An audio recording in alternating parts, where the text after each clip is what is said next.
A Grécia Antiga possuía uma economia dinâmica, sendo considerada uma das civilizações da antiguidade com o maior desenvolvimento econômico. A agricultura, o artesanato e o comércio marítimo foram as principais atividades econômicas das cidades-estados gregas. Embora o território grego apresente muitas montanhas, a agricultura foi praticada nos vales férteis. A agricultura foi a base da economia na Grécia Antiga. Uvas, azeitonas e cereais foram os produtos agrícolas mais cultivados pelos gregos. As uvas foram muito usadas na produção de vinho, enquanto as azeitonas na de azeite. Porém, conforme a população grega ia crescendo, tornou-se necessário o aumento da importação. A pecuária não se desenvolveu muito na Grécia Antiga em função, principalmente, da falta das áreas destinadas ao pasto. A criação de cabras e ovelhas foram as atividades pecuárias que mais se desenvolveram. O artesanato foi uma importante atividade econômica na Grécia Antiga. Os artesãos eram trabalhadores livres e faziam diversas mercadorias: móveis, joias, roupas, sapatos, objetos de cerâmica, ferramentas, armas e etc. A organização política da Grécia era dada pelas condições geográficas e econômicas, pois ela era dividida em pequenas unidades econômicas. Assim, não foi capaz de criar grandes sistemas políticos. Para se proteger de ataques, constroem refúgios fortificados no topo das colinas e o começo das cidades, que logo se tornaram o centro da vida religiosa, social e política. Morada dos reis e dos sacerdotes, o sistema de vida dessas comunidades é descrito por Homero, poeta grego do século VIII, na Ilíada e na Odisseia. Eupátridas eram cidadãos de Atenas que tinham direito de participação política, formavam a mais alta classe em Atenas. Metecos eram os homens de família ou descendências estrangeiras que não tinham direito de participação política, porém eram livres, participavam da agricultura, comércio e artesanato, formavam a segunda classe em Atenas. Escravos. Em Atenas, os escravos eram propriedades privadas e não pertenciam ao Estado como em Esparta. Espartíadas eram os cidadãos de Esparta, que tinham direito de participação política e formavam a mais alta classe de Esparta. Periecos eram cidadãos de Esparta que não tinham direito de participação política, porém eram livres e participavam da agricultura, comércio e artesanato. Formavam a segunda classe de Esparta. Iliotas eram os escravos, pertencentes ao Estado espartano.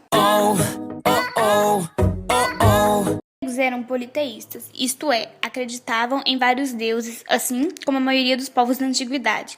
Mas ao contrário dos outros povos, eles tinham uma grande intimidade com seus deuses, pois acreditavam que eles estavam a serviço das pessoas e pediam ajuda para os deuses, dependendo do problema.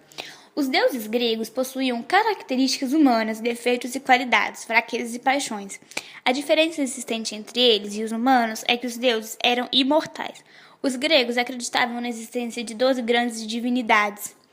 Eles acreditavam que eles se reuniam em seus tronos no Monte Olímpio, onde morava o pai de todos os deuses, que era Zeus. Geralmente, esses deuses e deusas eram associados a fenômenos naturais. A arma de Zeus, por exemplo, era o raio. As tempestades seriam um efeito de sua fúria. O terremoto, que havia muito na Grécia, era explicado pelo mau humor de Poseidon.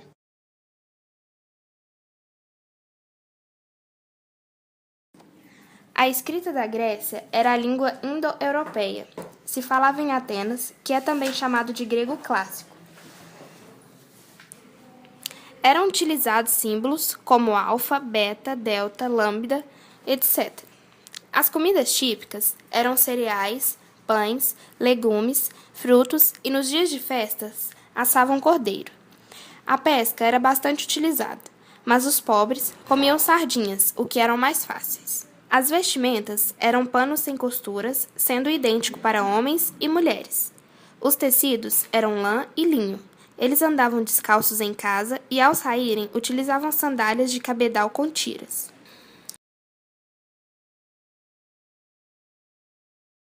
A Grécia Antiga não corresponde às fronteiras da atual Grécia. A Hélade, como os gregos chamavam a Grécia Antiga, é formada por vários territórios. Grécia continental, formada pela Península Balcânica, com as regiões do Épiro, Tessália, Beócito, Ática, Messênia, Lacônia e Argólia. Grécia insular. As ilhas do mar Egeu, entre elas as ilhas Ciclades, Eubeia, Rhodes, Delos e Creta. Magna Grécia, o sul da Itália. Grécia asiática, região conhecida como Ásia Menor, onde encontramos as regiões da Eólia, Jônia e Dória. Nessas regiões, desenvolveu-se uma civilização onde o ser humano se tornou o centro das realizações, onde o teatro foi criado, o alfabeto deu seus primeiros passos, a filosofia surgiu, a democracia foi desenvolvida e onde outras grandes contribuições culturais foram desenvolvidas e que chegariam à atualidade. Sou moleque louco, louco, louco, louco, louco.